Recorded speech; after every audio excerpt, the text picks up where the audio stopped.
Riverside. Oh, it's also trying to show me.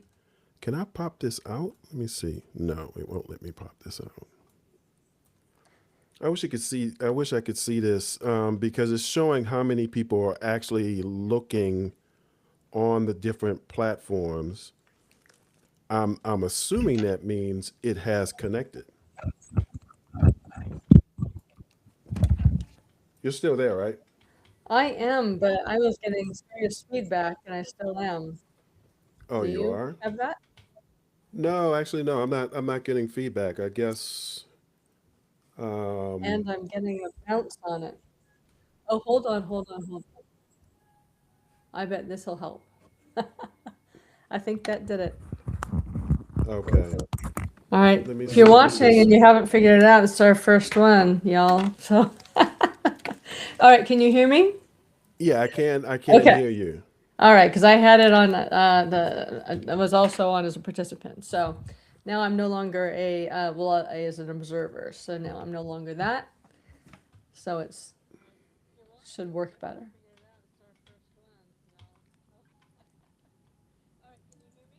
I can hear you. All right, that's a recording. That's from I think a recording because that's not what I said then, or that's what I said then, not now.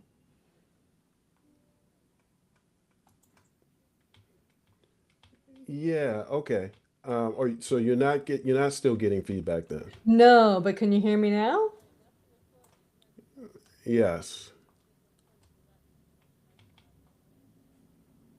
Okay. Okay. So it looks like I'm ticking through all these different options. Okay. I can hear you now. I wasn't talking. Or you weren't talking? No. So you're hearing the ghost of me.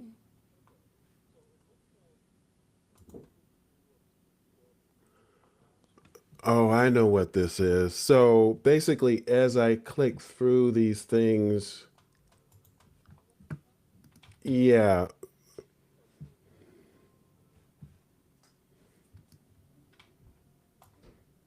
that's because,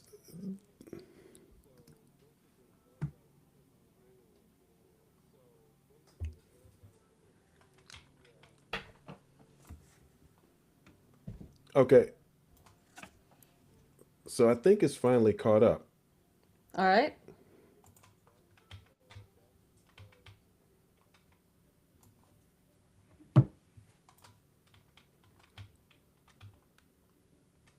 Huh. So I don't know if I want to have all these different things.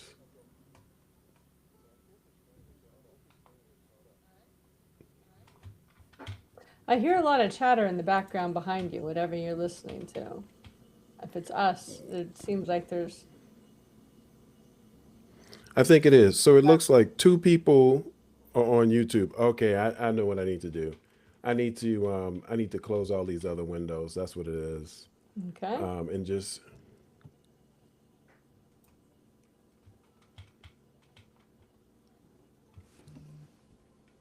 yeah.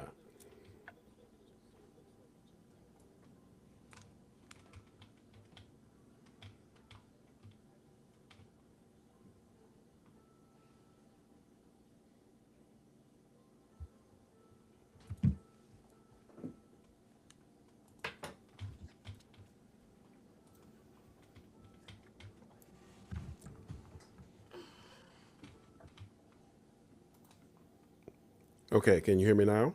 I can hear you. Can you hear me without any background? With yeah, without what we said a few Yeah. minutes ago. Yeah. Okay, so what time is it? It is 3:02. All right. I'm not going to look at the numbers like there are these little numbers next to the different.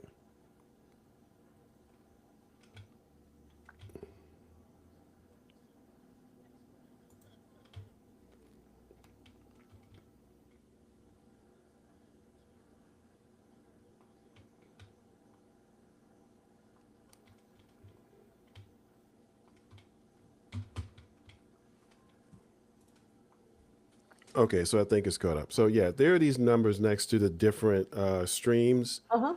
and I'm not going to worry about that. Okay, good. Let's not worry about that and just go for it and trust life.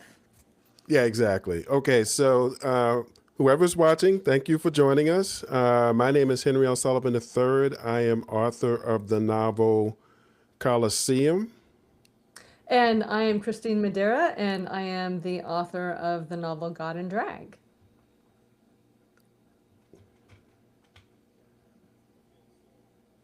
And this is our first live conversation on here, although we had another one previously. You can find that on Henry's Substack page, where we talked about books and lots of other things. Yes. So the first thing that I thought it would be good to go through is if you can talk a little bit about the quote that inspired the title of this live stream. Yeah. So, the title is the finger pointing at America is not America, but that comes from another quote. Right, and it came from a quote out of our last conversation, and the quote was, "The finger pointing at the moon is not the moon."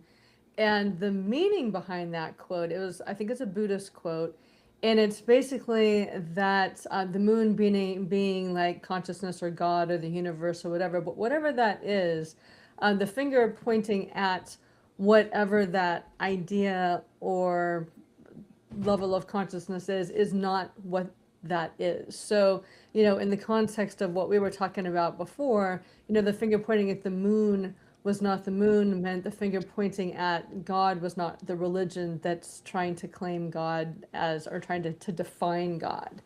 And it's a wonderful quote because so often, as humans, we try to control our lives by defining things, because once we have a definition of something, then we can contain it, we can control it, we can try to compare it to other people, we can own it, and Hmm. but then we have arguments over the fingers pointing at the moon. But that was the basic quote, and it's one that has, if you think about it too much, it gets confusing, but if you kind of let it flow through you, it makes perfect sense. Oh yeah, it does make perfect sense, and I think it's a real useful way of thinking about a lot of things. Hmm. And so the reason why it made sense to me in terms of America is because at least I personally watch a lot of media in which the people in the videos purport to explain or in some cases literally tell the audience what America is. Hmm. And it would be based on polling or based on analysis or historical Yeah. information or whatever. And I think it's kind of good, especially with the United States of America, because it's such a large, complicated country, that it's good to sort of keep and remember that there is a United States of America out there that exists. Hmm. And then there's this conversation that people are having about America, and the degree to which the two are the same can vary a lot. It does, and I think, kind of like the universe for life or whatever, the United States of America is so big and so huge, and we've had a 250 plus year history, because we had a lot of history Hmm. before we became an official country, that we're not definable.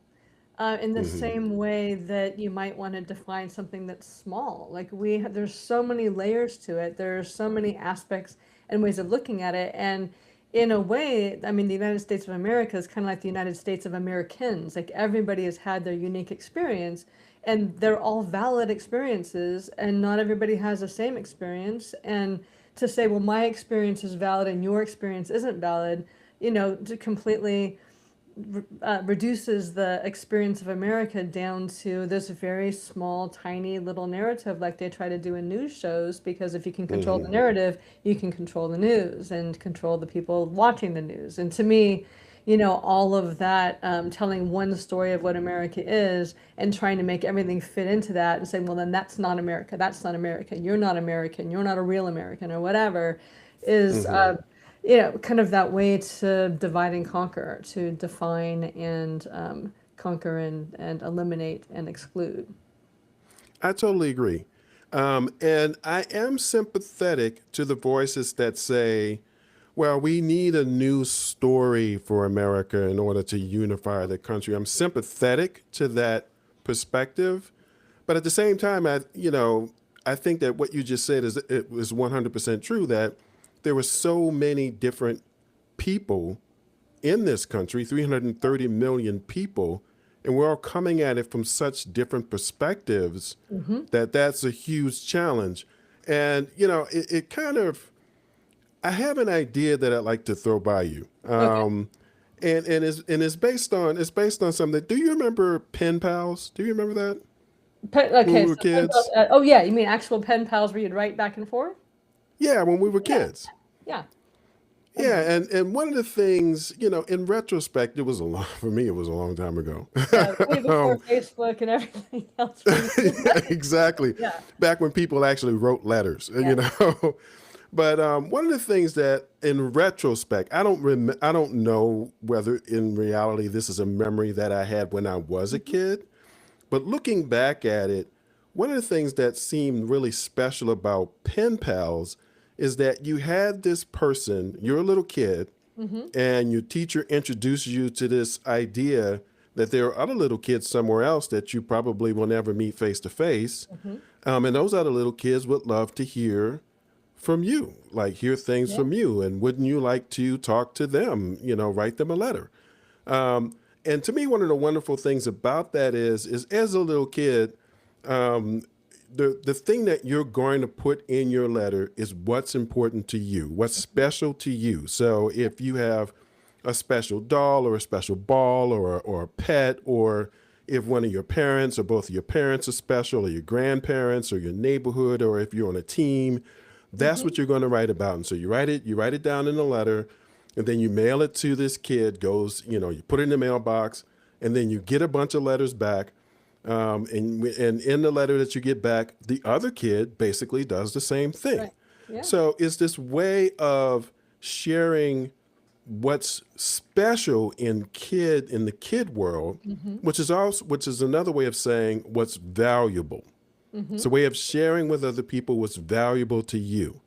So to kind of present this idea, what I'd like to start off with is what I would like to be the outcome. Okay, so the outcome of this idea is to have people make videos, just like we're making a video right now, Mhm. and they state what they value, what's important to them from all over the United States of America. Okay, Uh-huh. and it's they may not be thinking of this, Mhm. but what I want this program to do is to basically trigger a theological slash ethical imagination, Mhm. which is something that we really don't use very much right Yeah. now. Yeah. Right now, platforms like this are really good at incentivizing vice. Really Right. good Because that you at get more likes incentivizing and vice. shares. Yeah. Totally. Yeah, exactly. But it's not very good at incentivizing virtue. Or thoughtfulness. What's that? Or being thoughtful about an idea. It's Or all being about like thought. how do you create a reaction, not how do you, have a conversation or provoke a thought to think about and really go deep and ponder that for yourself as well. Exactly. Yeah. Exactly. So just like how, most kids probably didn't think, you know what, I'd like to write a letter to some kid I've never met before. There was an actual program Uh-huh. that encouraged them to do that. Yeah. And so the program that I have in mind that encourage people to share what they value would be a program that involves two sides to it. One would be the old fashioned theologian or Mm-hmm. ethicist, so to make it where it's not necessarily religious, it could be secular. Mm-hmm. But have the kind of people, and as a writer, I'm sure you can relate to this. I just personally believe that Uh-huh. writing is the best way to sharpen ideas. Oh, You absolutely. document Yes. you document your ideas, Mm-hmm. you test your ideas, someone else writes something, in response to what you've written Mm-hmm. that forces you to think about what you've written and to think about what they've written is very different from speaking. Because speaking is just kind of right there in a moment, and you're using all these other different things to make what you're saying powerful. You can Right. use the way you dress, you can use your tone of voice, you can use like the response you get from an audience. You can use all kind of things to make something that content wise is actually really weak seem really Right. strong. Well, I just want Whereas, to comment on that before we pass that one by, because I totally agree with that. And yet I think people who are verbal processors like me, I'm not sure if you are or not, the hmm cultivation of ideas through real conversation, not through like the, talking head, talking at yeah, people, but that hmm actual, well, tell me more about that. Well, I'm gonna think about that for a little bit. So it doesn't have to, it's not content driven in the sense that you have to have a talking point after talking point after talking point, but hmm that you have exploration and, moving through things like that can be really helpful as well for helping people work through their ideas. Because sometimes when it's locked in your own head, I know hmm this for me, like I will sometimes have to go with even when I'm writing, have to go with like a call and response in my writing and challenge my own writing in a back and forth conversation way. Because for me, those questions back are the things that really excavate for it, deeper information. So, but I also use the writing. So I think different people work in different ways. But we have lost the art of conversation as well in what terms of hap- conversation to take you deeper versus talking at each other or trying to prove your point. that is true. And so it sounds like you're describing the writing group method. So Yeah, kind of you like that. Yeah. yeah, yeah, yeah. You present a section of your writing to the group, and then they critique it. Yeah, I'm very familiar with that, and I totally agree with you. Um, but I still think my idea is that actually gets to the other side of it. So my idea is you have like the old fashioned sit in a tower, Hmm. knock out your ideas. A lot of it is just abstraction, Hmm. and then you publish that text, and then someone else is doing the same thing from a different perspective, and they're all being reviewed together in the context of this project. Hmm. But I also imagine that after you publish that, the person who publishes that text will want to dialogue about that text. Will Yeah, want to talk about it. Kind probably. of the way investigative reporters will publish this 7,000 word article in like the Atlantic or something, and then they'll go on all these different podcasts and on cable news and talk about it, Yeah. basically, right? Yeah. To make it more accessible to people. But the other side of it though is you actually have the people from these communities. Hmm. So the theologian is ostensibly representing a particular community, be it new, mainline Christians or evangelical Christians or Catholics or Muslim or Hmm. Jewish or Judaism or Islam. And so what you can do is you can connect those people to actual communities Hmm. which have leaders who are doing the speaking. That's the main thing that they do. Okay. So you have preachers and rabbis and you just have all of these people, community leaders who are actually in the community, engaging with the community. And you connect the writer or the theologian or the Hmm. ethicist with the community that's related to what they're arguing. And that way, that whole enterprise, that whole project will Hmm. encourage people. I'm imagining, like you throw water into a pond and you have this ripple effect. That's what I'm imagining would Okay. happen is you'll have a ripple effect.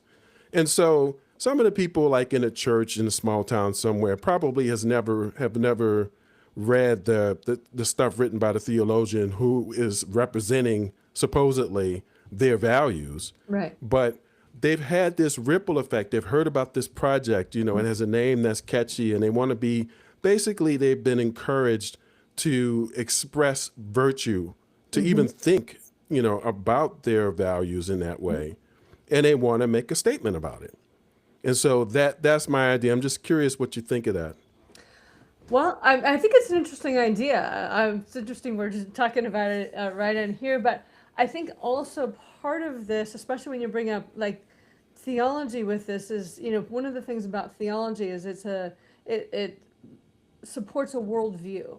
It lays out this is how we view the world and how and the virtues that we bring to this world and what fits into this world, what doesn't fit into this world. And oftentimes people within their own theology, if they haven't experienced something outside of it that asks other questions, not in a confrontational way, but Mm-hmm. in a probing way to understand one another, that you don't really look at and analyze, the fundamentals of your worldview from a contrasting perspective. So let me give you an example. When I was a kid, I knew, and I just won't talk about all the experiences that brought this about, but I knew that I was having a really limited experience. I was a suburban kid growing up in LA area. My family had been in the United States on most sides since like the 1600s. So I didn't have like an old country that I had traditions from. I was kind of a mainstream sort of person, and I knew it was limiting, and I couldn't. So I would try to talk to people who were different than me, but I would go and really look up rule book encyclopedias and other cultures, and I would imagine I was a kid in that culture, and I was having like imaginary pen friends from these places because asking them, about their culture and like, well, what's school like for you? And I'm kind of look it up and I use part of my imagination. I don't know how accurate I was, but really looking at the contrast illuminated for me my life in a way that I couldn't see. Like, if there's no mirror, you can't see what you're looking at. If you've always been, well, this is the way it's always been for me. I believe this, and this because this is what I've always been told, and I've never really had to have a mirror pointed at it to know why I feel that way, or if I really feel Mm-hmm. that way, or if it's just kind of the talking points I grew up with, and that's what's coded in my nervous system, and so that's what I believe.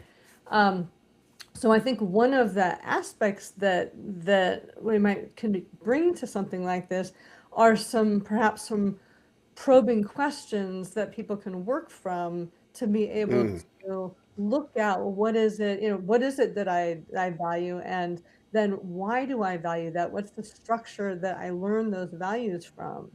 And have I ever come across another structure that's given me a different set of values, and how have I incorporated that or not incorporated that? Like, I've lived in several different countries, so I've had lots of different values coming at me, and not been afraid of the idea that, oh, somebody else has, the Japanese have a whole different value, and it's not wrong, it's not right, it's just different. And it helped to illuminate for me, one of many different places, and help clarify, oh, this is why this is important to me. And oh, I can see why this is important to them. And wow, that's really kind of cool.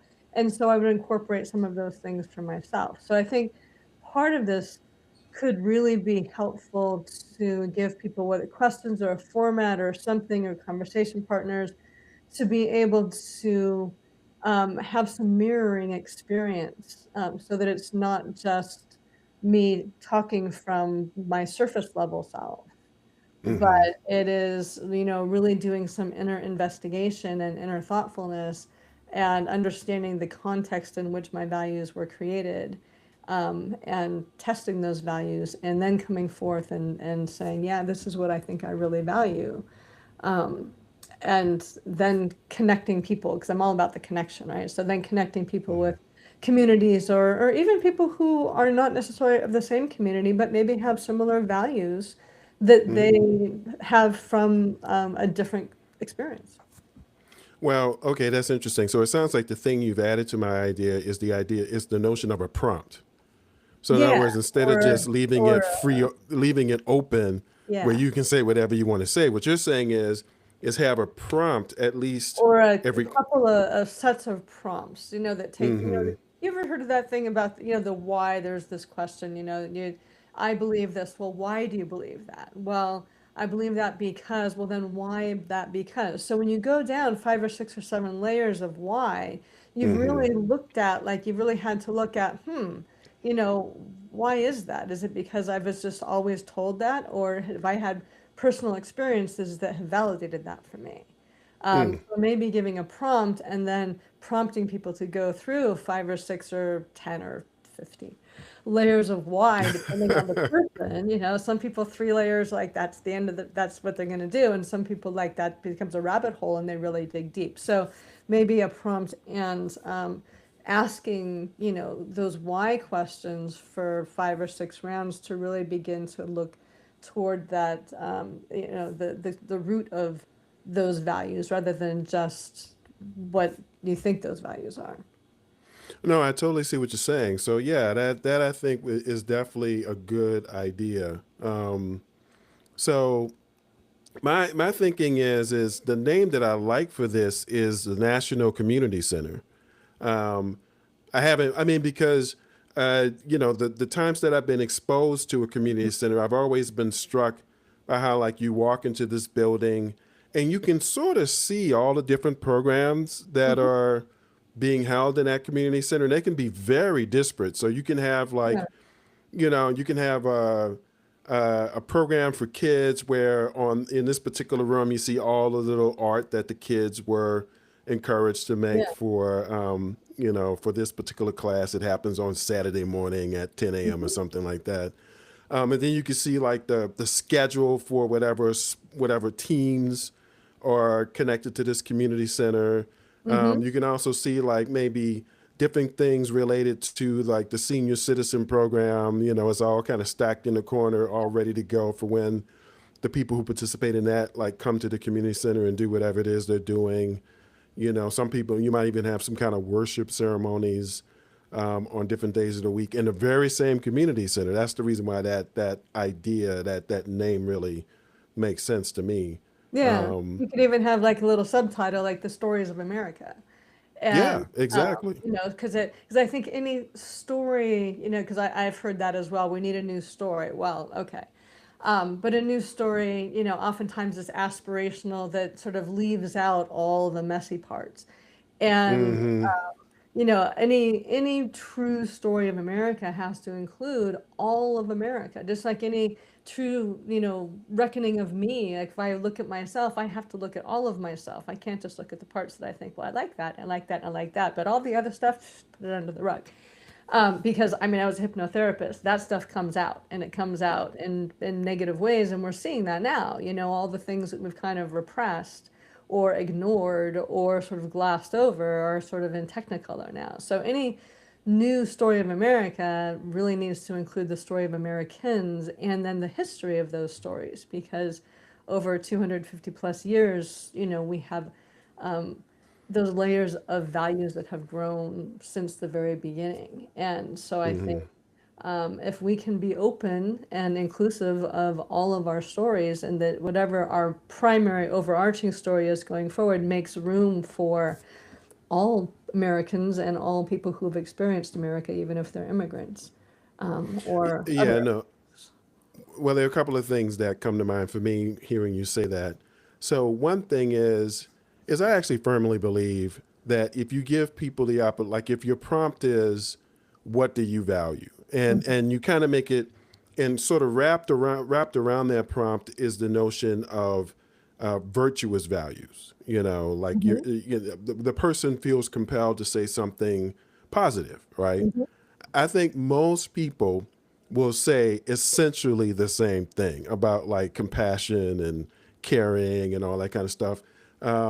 Because it seems as though all of the faith traditions all Mhm. wind up in the same place, even if they don't start at the same place. They always wind up in a Yeah, they place have a very where similar message. Yeah. very similar message. So that's one thing. Um, the other thing, though, that you touched on that I feel is definitely true right now is for the longest time, I think that there was a narrative that few people felt compelled to reject. So, the whole idea of you have this colony that where the citizens are being mistreated and they get really angry, and they're angry at the king and they don't want a monarchy anymore and they want a country that's run by the people. And so they throw tea into the water, and all that kind of Yes, stuff. our rebel story, our original rebel story. Yeah. Well, I think is the reason why you can, in the US, I believe when you use the word revolution, people just assume that it means positive. It's a positive thing, whereas revolution just means overthrow of the existing power. Right. Right. So No, that's it's true. It's true. if And it's you one like thing we the forget. is that even back in the day, it was split 50-50. I mean, it kind of is the same way it was now. It wasn't like everybody wanted to oust the king. Like, it Right, was, exactly. half the people did and half the people didn't, and it was a pretty slim dividing line about how that got sorted out.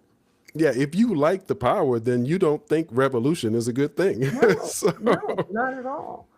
Um, um, yeah. so, but I think that we're in a moment right now where authenticity kind of has a certain premium. And Mm-hmm. so you touched on this when you were saying that the story needs to include a kind of grittiness. And so, the story that I just told, those of us of a certain age, because I actually think that people below a certain age may not necessarily be familiar with that story. I mean, where would they get it? Right. I It's know. like, Yeah. yeah, it's like, we got that story from all different things that were just present in our society, like Sesame Street and all this Mhm. other stuff. That's all gone, you know. Yeah. Yeah.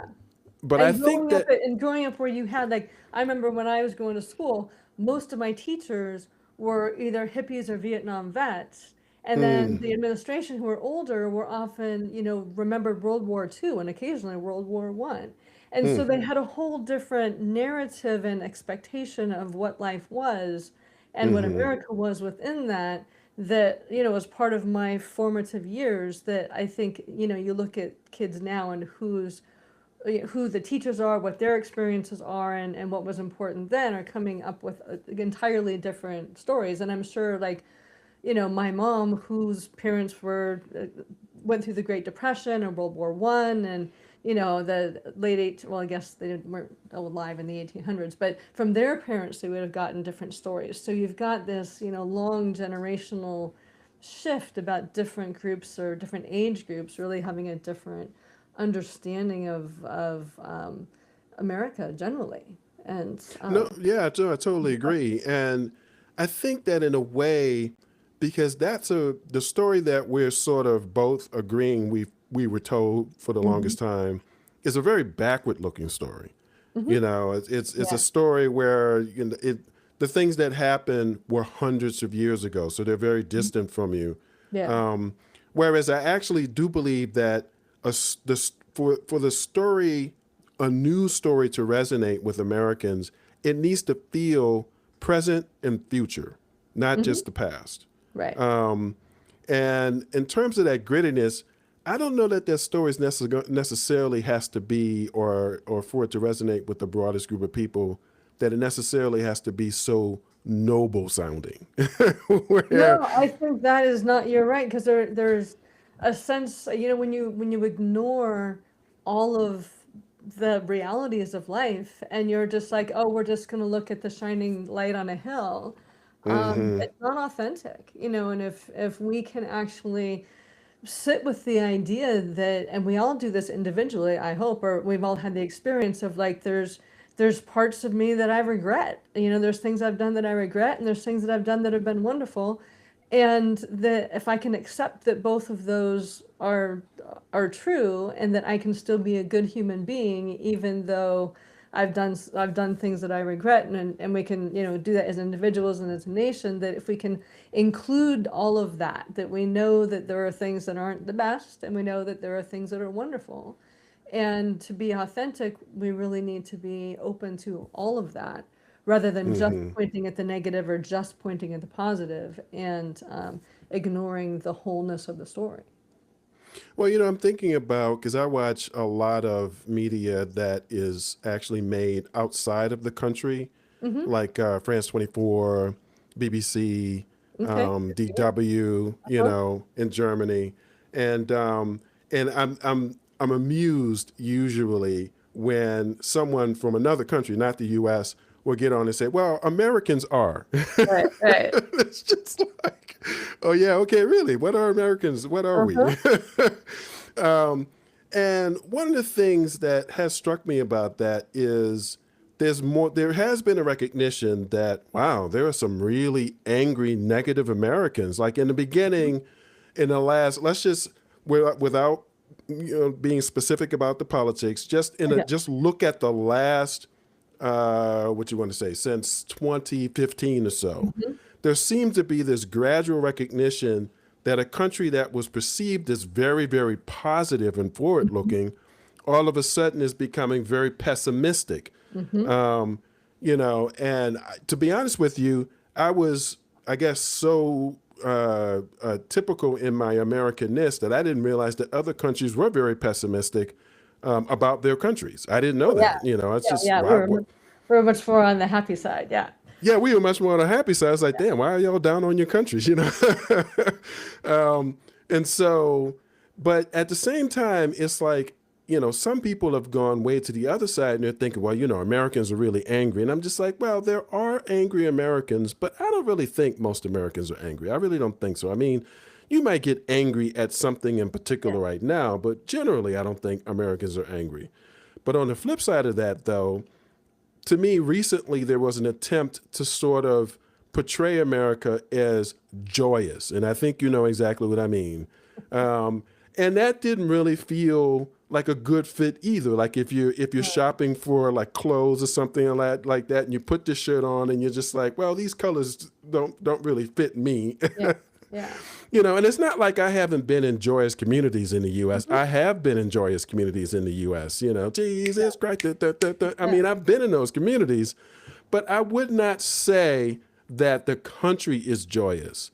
And I thought about that, and I was watching, I think it was a show on DW, and it hit me.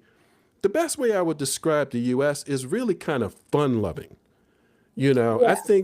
think most Americans really just have a very going to the game, going to the movies, let's have a party, eating pizza, hot dogs, and hamburgers, playing video games. I mean, that very much is not the most uh, erudite, positive, noble Right. image, But it is. but I do actually think is accurate. I do think it is accurate, and um, it does kind of make Americans seem very shallow when we talk about Americans just wanting to have fun, because I think there's a lot more that goes into the foundation that allows us to have that sense of fun. Like some of the Yes. things that, and some of the things that have been breaking down, like when we have a cohesive um, community, or a cohesive nation where we've got safety nets, where if something bad's going to happen, like your whole life's not going to go off the rails. If there's a Hmm. certain number of things that are in place that allow you to relax around certain things, relax around just ordinary life, so that you can enter into a more buoyant state and have more fun. But a lot of, I think around 2015, actually I think more like around 2008, with the housing crisis and things like that. Yes, And I I noticed a totally big agree. difference at 2000 in 9/11 too. Hmm. 9/11, we went from this place of, well, the rest of the world may have problems, but we're doing fine. Right. To, oh wow, maybe there's more to the story that we haven't been paying attention to. And then it wasn't Hmm. that much longer that we had sort of the Great Recession and 2008 housing crisis and all this, and all of those foundations that we were taking for granted that allowed us to have fun and not overly worry about life. Like those have Hmm. gradually eroded. So I think we still like to have fun, but it's kind of uneven in our ability to let go of the worries of everyday life to be able to Right. have fun. And I think that's where that negativity is coming from, is that, well, I've done all of this my life, I've followed all the rules, I've done everything I'm supposed to do, and look at, I'm in wreckage right now, and I've got to Hmm. go work 6 jobs and all this kind of stuff, and the situation in America has kind of changed to the point that a lot more people are in that struggle mode than had been before, or perceive themselves to be in that struggle mode than before. So fun is, as much as it's still important, is not necessarily like top of mind. I'm so glad you said that because I specifically remember the moment at around 2008, 9, or 10 when I heard an interview with a woman who literally said, I'd spent my entire life thinking that I couldn't fail. Hmm. And by that she meant I went to the school and got the degree, Yeah. that basically set my future. Hmm. Um, companies pursued me for jobs. Hmm. And I basically felt like I could pick or choose whatever job I want. If I got tired of this job, then I can do the responsible thing and, arrange for a transition. Hmm. Maybe the company I'm with now might try to retain me by sweetening the offer or whatever. And she was like, all of a sudden, I was laid off and Hmm. I couldn't find a job Yeah. you know and to your point about like, well, not everyone was living that way. My first thought when I Yeah. heard that was, so what else is new? Right. um True. Yeah. but you're right that a larger and larger group of people Hmm. started to realize. And I mean, I remember there was like an article about um the statement, if you work hard and follow the rules, you'll have the American dream, was a lie. Hmm. Yeah. I remember there was like an article with a title something like that. Yeah.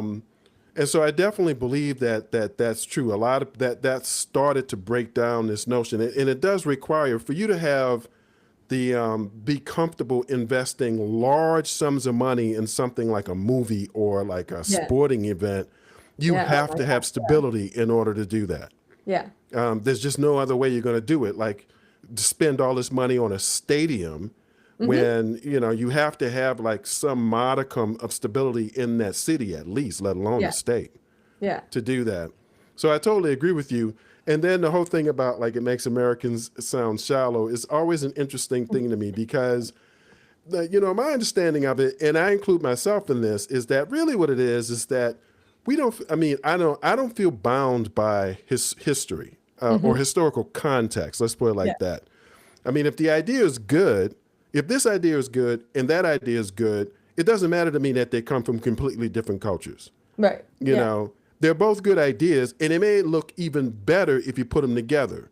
Now, the Hmm. people who are invested in those cultures and invested in that historical context would never put them together because they feel like, well, no, of course, this is not that, and this is better than that.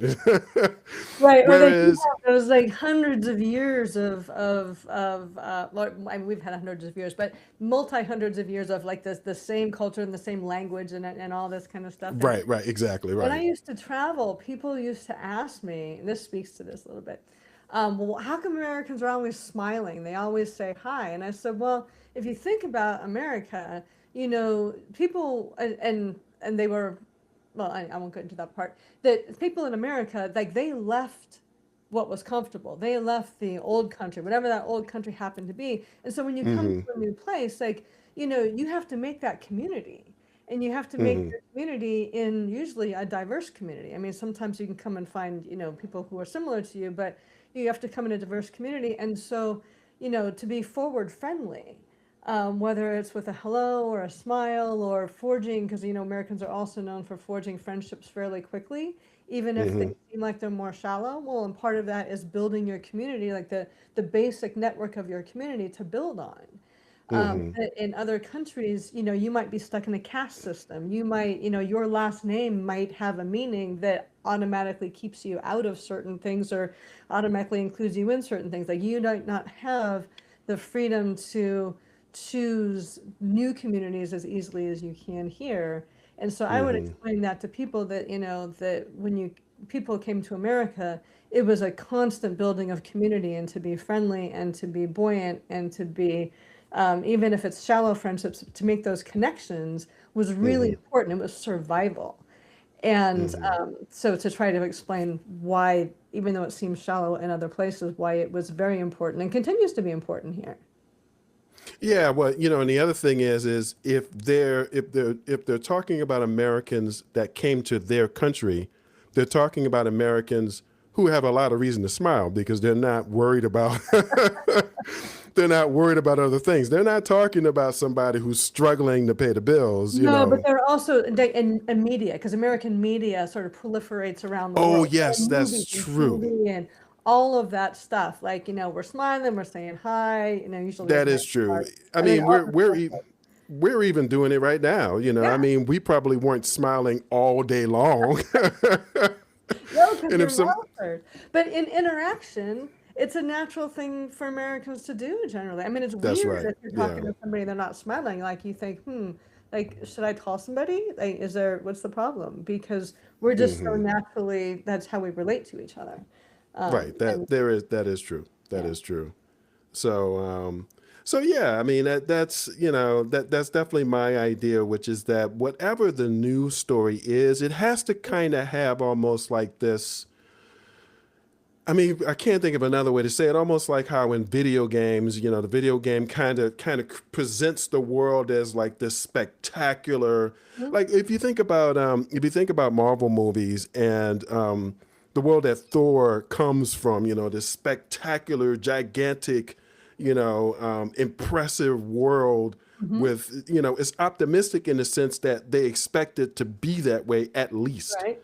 Yeah, you know and it's going to, the possibilities are endless and all this other kind of stuff, and I don't know that a story that would resonate as broadly as we needed to would necessarily be very normative laden in terms of this is the way things should be or that's the way things right. should be. I think it should be very future focused. Yeah, I mean, um because there was always that idea. I know you probably got it growing up in school too, that America was less of a country and more of an idea. Like it's an right, ever evolving idea. right. And so if we had like a story that really had a unifying idea that left room for everybody to have their own experience within that idea, that it is consistently and constantly continuing to evolve rather than a story that's like a static story that we all have to fit into. Because that's Hmm. the whole American dream story, and even the revolution story. The revolution story that was long enough ago, but we all kind of have to find ourselves in the revolution. Of course, we're all on the side of the Americans and overthrowing the government or the British, but in the Hmm. American dream, like this was the story, and if you followed the rules, then you could too also put yourself into that story versus it Hmm. being a living story that you and your experience contribute to as a player in that story that we're continuing to evolve together. And Hmm. that the aspiration within that story is not like the American dream that, you've got to do all these things and then things will work out for you. But are you part of a larger story and conversation with your experience that helps to increase and improve all of us together? Hmm. Yeah. I mean, and it's interesting.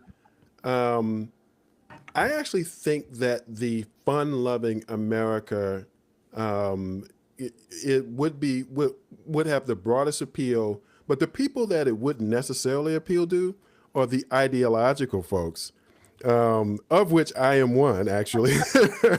And I've got my own bunch of that, but that's the same thing. Like if you have an idea or an ideology or a story that you want people to fit into, but you can flip an ideology on its head. Like what's your ideology? When you talk about yourself as an ideologist, what does that mean for you? I think it's absolutely absurd that a person can claim on their taxes that they make $80,000 a year, while at the same time spending hundreds of millions of dollars a year because they're borrowing against the hundreds of billions of dollars that they're not touching. They're Yeah, not touching their hundreds of right. billions of dollars, Yeah, but they're borrowing against that money for the express purpose of not paying yeah. taxes. I mean, it's just absurd on its face. It's Mhm. just absurd on its face. But the only reason why nobody really thinks about it is because the system's sort of been designed to allow that. I've even seen interviews with people where the person I'm talking about is Jeff Bezos, who Mhm. claims that he made $80,000 every year, and he even took like a $4,000 child tax credit because he's entitled to. His income is only Right. $80,000. Yeah. And yet the man can actually rent Venice for his wedding, right? Yeah. So yeah, that's my ideology. I think that's Okay, and that is absurd. that is a that is a finance trick, and if you haven't heard of that, you people listening, that is a real finance trick. It's a real thing. It's breaking down now a little bit because some of the valuations on those fortunes are changing, and so there's some margin calls coming in that are wiping some people out. So there's a little bit of karma there, but yeah, that truly is. But so, what is the driving value of that? Is it fairness? Is it like, what is that? What is that? That is the little flower at the I heart of. mean, if I'm honest, I would say retribution, because I actually do identify that structure Mm-hmm. as the cause of a lot of the psychoses that we're dealing with.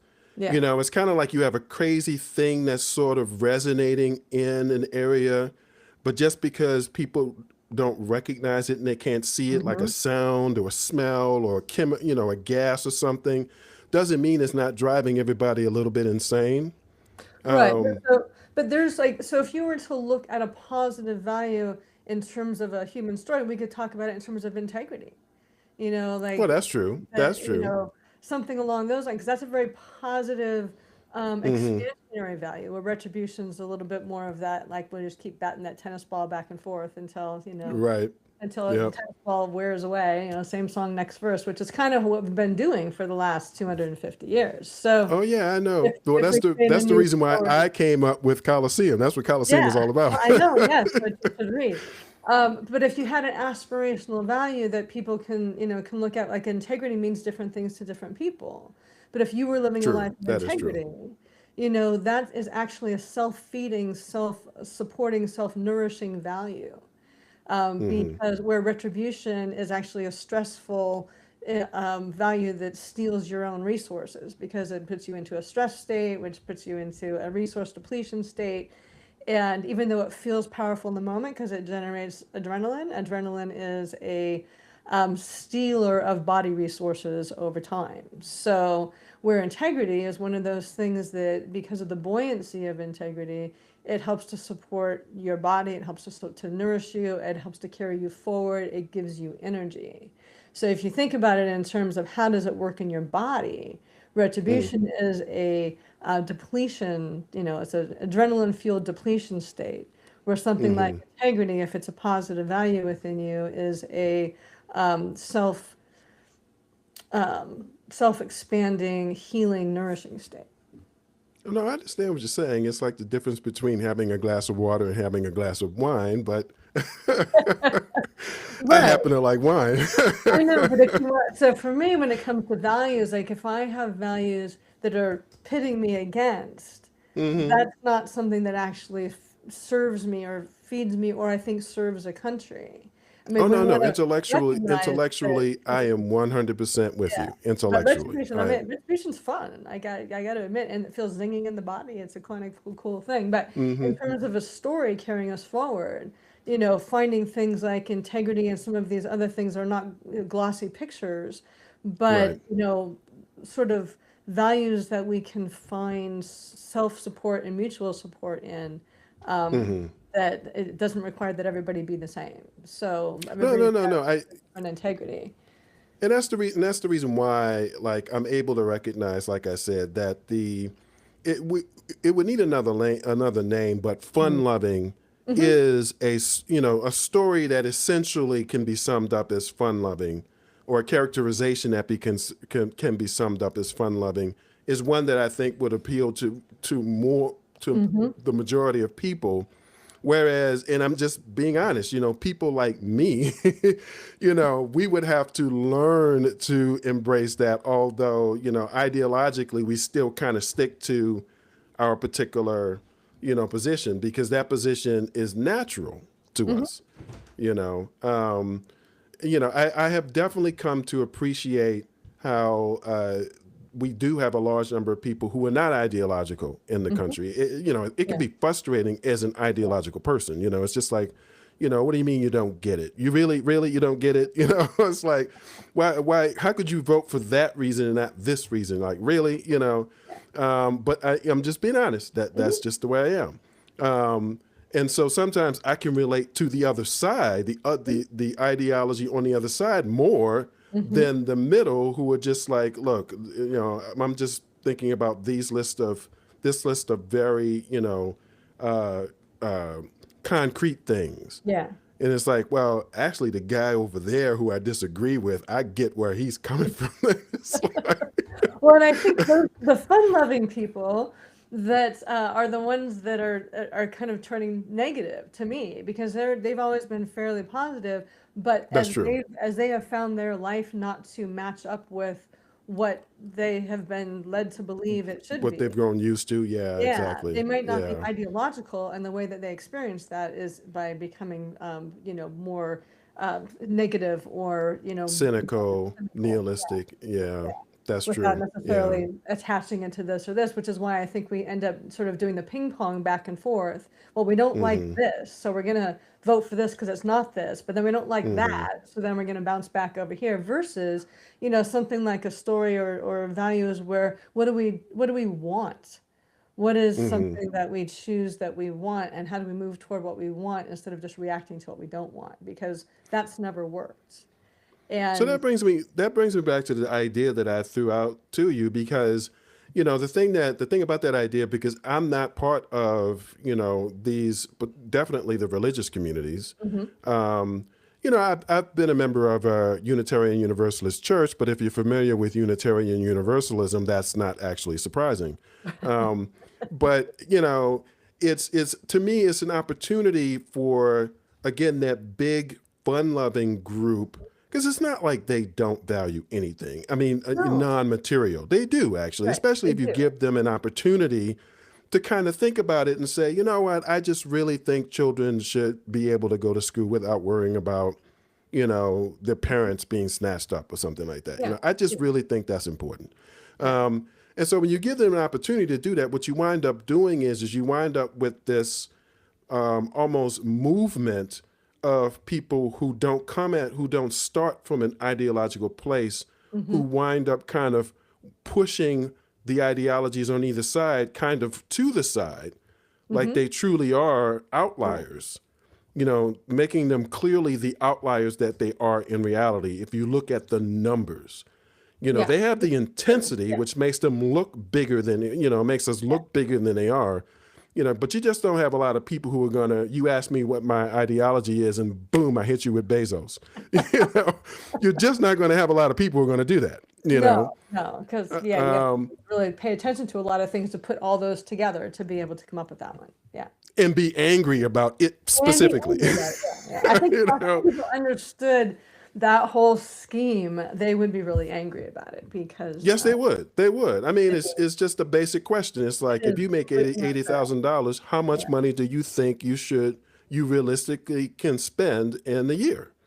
And Yeah. most people would say, maybe 120,000 without Mhm. going into too much debt. No, imagine 700 million. Yeah. What? So you're bringing me down to going All down right. the ideological path. But but because I think as much as there are the ideological people, and they are, on both sides, and they're loud, and they have got lots of bots on both sides, and like, so everything is Mhm. amplified, and more people like have just sort of checked out. So That's true. it's the arguments of the ideologues, and everybody else is just like, yeah, leave me alone. I'm not like, I don't look at the. I don't want to participate in that yelling match. Yeah, and Yeah, I and and I and don't. I don't. I look at some things, but I've got my quieter things I look at, because I don't want to disrupt my Zen, because that's how I keep my center. I hear you.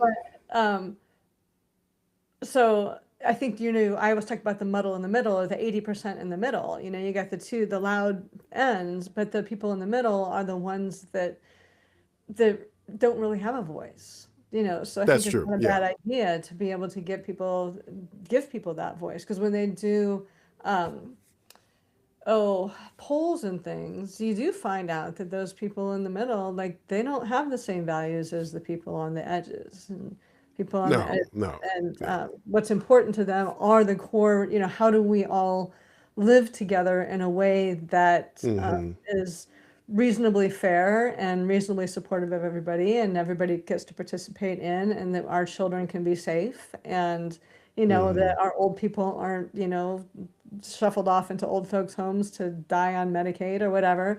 Hmm. Whatever those just ordinary human values are, like, that's something that I think everybody wants to co-opt on the edges, but the people who are in the middle are trying to figure out, how do we do that? How do we Yeah, I create that? agree. Okay, well, I'm looking at there's a clock above the thing that Oh, I'm looking at, and it says 59 minutes. Okay. I think this is a good place to kind of end it. You know, we had planned to have this conversation, a conversation like this, like every other week on Yep. Fridays. Believe so. Okay. Yeah. Hopefully at around 3 o'clock. That sounds So, you know, for whoever has actually stuck around to listen to this conversation, we really appreciate you. good. Mm-hmm. This is the first time, so I'm going to go back and kind of get a sense of what that is.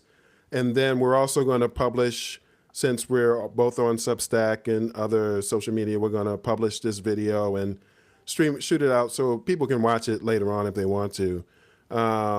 Again, my name is Henry L. Sullivan III. I'm author of the novel Coliseum, which I've kind of talked a little bit about. You've definitely gotten a flavor of it.